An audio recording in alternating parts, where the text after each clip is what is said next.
தமிழகத்தின் கம்பம் சட்டமன்ற தொகுதியின் தமிழக வெற்றி கழகத்தின் வெற்றியை பொறுத்து கொள்ள முடியாமல் திராவிட முன்னேற்ற கழகமும் அனைத்து இந்திய அண்ணா திராவிட முன்னேற்ற கழகமும் தேர்தல் விதிமுறைக்கு மாறாக கம்பம் சட்டமன்ற தொகுதியிலே போலி டோக்கன்களை மக்களுக்கு மாறி மாறி வழங்கி ஏமாற்றி வருகிறார்கள். எப்படி போலி வாக்குறுதிகளை கொடுத்து ஆட்சிக்கு வந்தார்களோ அதுபோன்று தேர்தலுக்கு இன்னும் 4 நாட்களே இருக்கக்கூடிய சூழ்நிலையில் இதுபோன்று தேர்தல் கமிஷன் கண்டனம் தெரிவித்த பின்பும் ஜனநாயகத்துக்கு விரோதமாக தங்களுடைய தோல்வியை பொறுத்து கொள்ள முடியாமல் வாக்குக்கு பணம் கொடுப்பதும் இது போன்ற 8,000 ரூபாய் 10,000 ரூபாய் என்று போலி டோக்கனையும் மக்களிடம் ஆசையை தூண்டுவது போன்று கீழே வந்து பாத்தீங்கன்னா ஃப்ரிட்ஜு, டிவி இதெல்லாம் போட்டு போலியாக மக்களை ஏமாற்றி கொண்டு இருக்கிறார்கள். இதை நாங்கள் தேர்தல் கமிஷனிலும் காவல்துறையிலும் புகார்கள் தெரிவித்திருக்கின்றோம். இதுபோன்று போலியாக மக்களுக்கு டோக்கன்கள் வழங்குவது மிகப்பெரிய ஒரு கண்டனத்துக்குரியது.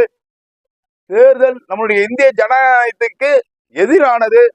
நிச்சயமாக தேர்தல் கமிஷன் திராவிட முன்னேற்ற கழகம் கம்பம் சட்டமன்ற வேட்பாளர் மீது நடவடிக்கை எடுக்க வேண்டும் என்று கேட்டுக்கொண்டு, இதற்கு ஒருபடி மேல போய் அதிமுக பாருங்க, செக்கு மாதிரி அனைத்து இந்திய அண்ணா திராவிட முன்னேற்ற கழகம் செக்கு மாதிரி. ஏன் கடைசி நேரத்துல ஏன் இதை கொடுக்கணும்? திராவிட முன்னேற்ற கழகம் 5 ஆண்டு நீங்க நல்லாட்சி புரிந்திருந்தீங்கன்னா தேர்தலுக்கு 4 நாளுக்கு முன்பு ஏன் போலி டோக்கனை கொடுக்கணும்? பயம். கம்பம் சட்டமன்ற தொகுதியில தமிழக வெற்றி கழகத்தினுடைய வெற்றியை பொறுத்து கொள்ள முடியாமல் மக்களை குழப்ப வேண்டும், மக்களை திசை திருப்ப வேண்டும் என்ற எண்ணத்தின் அடிப்படையில நாங்கள் வெற்றி பெற்று வந்தவுடன் இந்த 8,000 ரூபாயை கொடுப்போம் அப்படின்னு போலி வாக்குறுதியை கொடுத்து மக்களை ஏமாற்றி கொண்டு இருக்கிறார்கள். மக்கள் ஒருபோதும் இவர்களை அகற்ற வேண்டும் என்ற முடிவெடுத்து விட்டார்கள். மக்கள் ஒருபோதும் இந்த போலி டோக்கனை நிச்சயமாக மக்கள் பொருட்படுத்த மாட்டார்கள் என்று கேட்டுக்கொண்டு, காவல்துறையும் அதே மாதிரி இந்திய தேர்தல் ஆணையத்தையும் நாங்கள் நம்புகின்றோம். இதை வன்மையாக கண்டித்து நீங்கள் கண்டனம் தெரிவிக்க வேண்டும் என்பதை இந்த நேரத்திலே நான் தெரிவித்துக் கொள்கின்றேன். அதிகாரிக்கு வீடியோ மற்றும் போட்டோக்கள் அடங்கி அந்த போட்டோ வீடியோ எல்லாம் பத்திரிகையிலே வந்துருச்சு. பத்திரிகையிலே திரும்ப அனுப்புறீங்க. அவங்க வீடு போய் டோக்கன் கொடுத்தது இந்திய ஜனநாயகத்துக்கு விரோதம் இல்லையா? மக்களை போலியாக ஏமாற்றலாமா? நாங்க தேர்தல் அதிகாரிட்ட புகார் தெரிவித்திருக்கோம். அதை உடனே நடவடிக்கை எடுக்கிறோம் அப்படிங்கிறது சொல்லியிருக்காங்க. நிச்சயமாக நடவடிக்கை எடுக்கணும். தேர்தல் அதிகாரி நடவடிக்கை எடுக்கிறாங்களோ இல்லையோ, நிச்சயமாக கம்பம் சட்டமன்ற வேட்பாளர்கள், கம்பம் சட்டமன்ற வாக்காளர்கள் நிச்சயமாக நடவடிக்கை எடுப்பார்கள் அவர்களுடைய வாக்கின் மூலம்.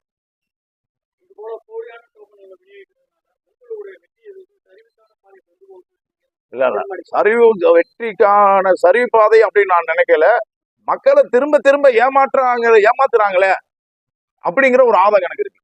போலியாக எத்தனையோ வாக்குறுதியை கொடுத்திருக்காங்க. அதான் 2021 இன்றைக்கு இருக்கக்கூடிய முதல்வர் ஒரு சொட்டு மது கூட தமிழகத்தில் நான் முதலமைச்சராக வந்தால் இருக்காதுன்னு சொன்னார். இன்னைக்கு இருக்கா?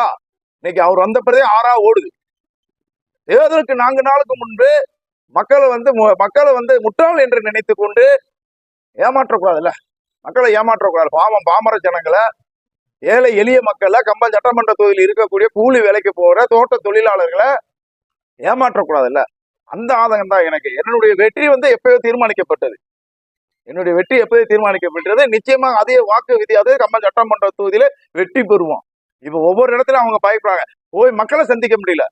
போய் அவங்களால மக்களை சந்திக்க முடியல, மக்கள் சந்திக்க விடல, இங்க ஒரு நாள் மறிக்கிறாங்க, கருப்பு கொடி காட்டுறாங்க, ஓட்டு கேட்டே போகல. 2 வேட்பாளருமே மக்களை சந்திக்க ஓட்டு கேட்டே போகல. ஓட்டு கேட்டே போகாம போலியான டோக்கனை கொடுத்து எப்படி வெற்றி பெற முடியும்? இன்னைக்கு ஓட்டுக்கு பணம் கொடுத்துட்டு இருக்காங்க. எல்லாருக்கும், எல்லா பத்திரிகையாளருக்கும் தெரியும், எல்லாருக்குமே தெரியும். இது ஜனநாயகத்துக்கு விரோதம். நாங்களும் வந்து கமிஷன்ல புகார் தெரிவித்திருக்கோம். தக்க நடவடிக்கை எடுக்கணும் அப்படிங்கிறது தான் எங்களுடைய இந்த நேரத்தில் எங்களுடைய கோரிக்கை. எழுத்து மூலமா கொடுத்திருக்கோம். இந்திய தேர்தல் ஆணையத்துக்கு இங்கிருந்து நாங்கள் மெயில்ல வந்து கொடுத்துருக்கோம். ஆதாரங்களுடன் மெயில்ல கொடுத்திருக்கோம். இது போன்ற வந்து பத்திரிகையாளர் இது போன்ற எதிர்கட்சிகள் இது போல செய்யக்கூடிய நடவடிக்கையை நீங்க கண்டிக்கணும் சார். மக்களை வந்து குழப்பக்கூடாது. மக்கள் வந்து அடித்தட்டு மக்கள் வந்து பாமர மக்கள், கொஞ்சம் கம்ம சட்டமன்ற தொகுதியில கொஞ்சம் படிப்பில்லாத மக்கள் எல்லாம் இருக்காங்க. இது போன்ற டோக்கனை விநியோகிக்கிறப்ப வந்து அப்ப அவங்க ஒருத்தர் 8,000 டோக்கன் கொடுத்தாரு, ஒருத்தர் 10,000 கொடுத்துட்டாரு அப்படிங்கிறதுக்காக நாங்க வந்து 1,00,000 டோக்கன் சொல்லி நாங்க போலியா மக்களை ஏமாத்த முடியுமா? நாங்க மக்களுக்கு உண்மையாத்தே இருப்போம், நேர்மையாத்தே இருப்போம். எந்த காரணத்திலையும் சட்டத்துக்கு புறம்பாக நாங்கள் செல்ல மாட்டோம். ஆனா சட்டத்துக்கு புறம்பாக திராவிட முன்னேற்ற கழக வேட்பாளரும், அனைத்து அண்ணா திராவிட முன்னேற்ற கழக வேட்பாளரும் நடந்து கொள்கிறாங்க. தொகுதி அதிக வாக்கு வித்தியாசத்துல நிச்சயமாக வெற்றி பெறுவோம். இப்ப பாத்தீங்கன்னா எங்களுடைய பிரச்சாரத்திற்கு பல்வேறு இடங்கள்ல இடையூறு செய்யறாங்க. இன்னைக்கு கூட வந்து மசூதியில நாங்க வந்து ஓட்டு கேட்க போனோம், தொழுகையின் போது ஓட்டு கேட்க போனோம். அங்க திராவிட முன்னேற்ற கழக பொறுப்பாளர்கள் எங்களுடைய தொண்டர்களை மிரட்டுறமாய் வந்து இது காட்டுறாங்க. நிச்சயமாக எந்த மிரட்டலுக்கும் தமிழக வெற்றி கழகத்தின் தொண்டர்கள் எதுக்கும் அஞ்ச மாட்டாங்க. நிச்சயமாக இந்த தேர்தலில் நேருக்கு நேர் நின்று மாபெரும் வெற்றியை கம்பம் சட்டமன்ற தொகுதியில நிச்சயமாக கொடுப்போம், மக்கள் கொடுப்பார்கள். டோக்கனுடைய தொடர்ச்சி தான். அன்னைக்கு 20 ரூபா பெருசா இருந்துச்சு, அந்த 20 ரூபா டோக்கனை கொடுத்துட்டு 500 ரூபா வாங்கிக்கலாம், 2000 ரூபா வாங்கிக்கலாம்னு அன்னைக்கு சொன்னாங்க.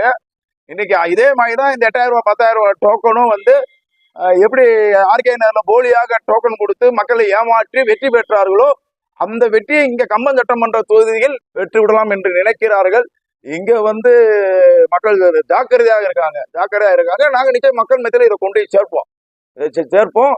கடைசி நேரத்துல தாங்கள் தோற்றுவிடும் என்ற மன பயத்துல சுய அரசியல் லாபத்துக்காக போலியாக மக்களை ஏமாற்றுவது எந்த விதத்திலும் ஏற்றுக்கொள்ள முடியாது. அதை வன்மையாக கண்டிக்கிறோம்.